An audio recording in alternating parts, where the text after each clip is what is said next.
અમદાવાદના ઇસ્કોન મંદિર વિવાદ પહોંચ્યો છે હાઈકોર્ટમાં, જેમાં યુવતીના પિતાએ હાઈકોર્ટમાં હેબિયસ કોર્પસ દાખલ કરી છે। મંદિરના પૂજારી પર દીકરીનું બ્રેઇન વોશ કરી ભગાડી જવાનો આરોપ કરવામાં આવ્યો છે, જેમાં ઇસ્કોન મંદિરના પ્રચારકે આક્ષેપોને પાયા વિહોણા ગણાવ્યા છે અને કહ્યું છે કે જે વ્યક્તિનો ઉલ્લેખ કરાયો છે તે ઇસ્કોન મંદિરમાં હાજર જ નથી। મંદિરનું કોઈ પણ વ્યક્તિ આ કેસમાં ઇન્વોલ્વ નથી। જેને પણ મંદિરમાં આવીને ચેક કરવું હોય તે કરી શકે છે। પરિવારને અને પોલીસને અમે પૂર્ણ સહયોગ કરવા તૈયાર છીએ। ઇસ્કોન મંદિરના વિવાદમાં યુવતીની પ્રતિક્રિયા સામે આવી, જેમાં કહ્યું કે હું લગ્ન કર્યા બાદ સુખી જીવન જીવી રહી છું।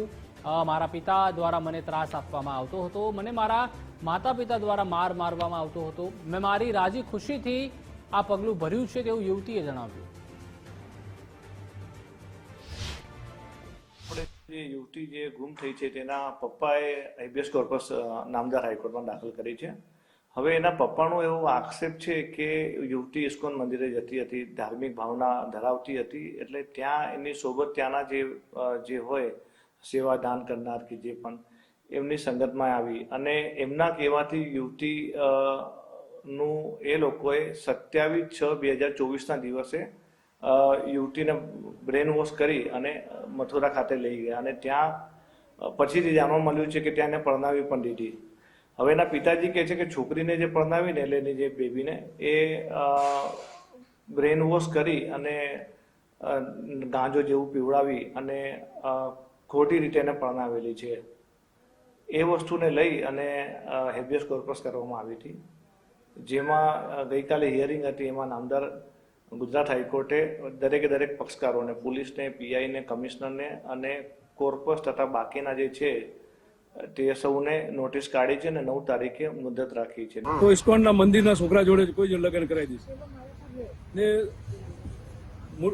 સુંદર મામન કરીને માયાપુર રહે છે ને એની જોડે કોઈ 600 છોકરીઓ છે।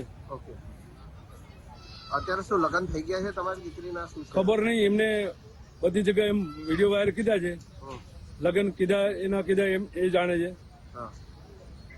તમે શું ઈચ્છી રહ્યા છો?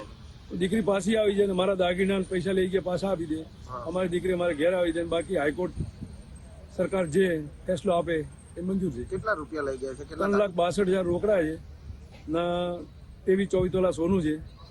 બધું કારોબાર દીકરીના હાથમાં જ હતું ના સુરેન્દ્ર નગરવાળા સુંદર મામન કરીને બધું એમનો વેવડ છે। अपनी सेफ्टी को देखकर मैं वहां से निकली हूँ और मैं इस शादी में बहुत खुश हूँ क्योंकि मैंने ये अपनी मर्जी से की है और जो मेरे पार्टनर हैं वो बहुत अच्छे हैं, मुझे हमेशा सपोर्ट भी कर रहे हैं, लेकिन मेरे पेरेंट्स अभी इस चीज़ को एक्सेप्ट नहीं कर पा रहे हैं और उसकी वजह से वो झूठी कंप्लेंट्स लिखवा रहे हैं ताकि कैसे भी करके हम लोगों को परेशान कर सके। और बहुत सारे ऑडियो मैसेजेस भी हैं मेरे पास, रिकॉर्डिंग्स हैं जो उन्होंने मुझे धमकी और ये सब दी हुई है। सो अगर आप चाहो तो मैं वो भी आपको भेज सकती हूँ। सो प्लीज़ मेरा बस इतना रिक्वेस्ट है, मैं अपनी लाइफ में बहुत खुश हूँ और मैं किसी को भी कुछ परेशान नहीं करना चाहती हूँ, लेकिन अगर मुझे परेशान किया जा रहा है वो भी बिना कारण के, जबकि मेरे साथ इतना बुरा किया है, मैं चाहूँ तो कंप्लेन भी कर सकती थी अपने पेरेंट्स के अगेंस्ट। તો જે આરોપ આક્ષેપો ઇસ્કોન મંદિર ઉપર લાગેલા છે તો બધા તથ્ય વિહોણા છે, ગોંધી રાખવામાં આવી છે, ત્યાંના કોઈ પૂજારી ઇન્વોલ્વ છે। ઇસ્કોન મંદિરનું કોઈ બી વ્યક્તિ આમાં ઇન્વોલ્વ છે નહીં।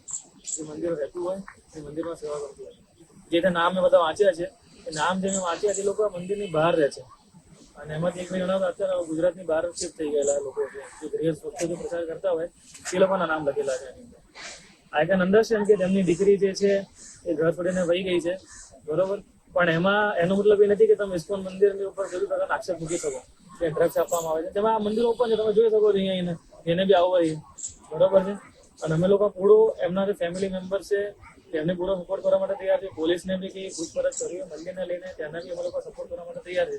જે સમગ્ર જે ઘટના છે એ 6ઠ્ઠા મહિનાથી જે છે પોલીસને મેઘાણીનગર પોલીસ સ્ટેશનમાં એક અરજી આપેલી શૈલસિંહ રાજપુરોહિત કરીને કે ભાઈ મારી દીકરી આ રીતે ગુમ થઈ ગઈ છે, બરાબર।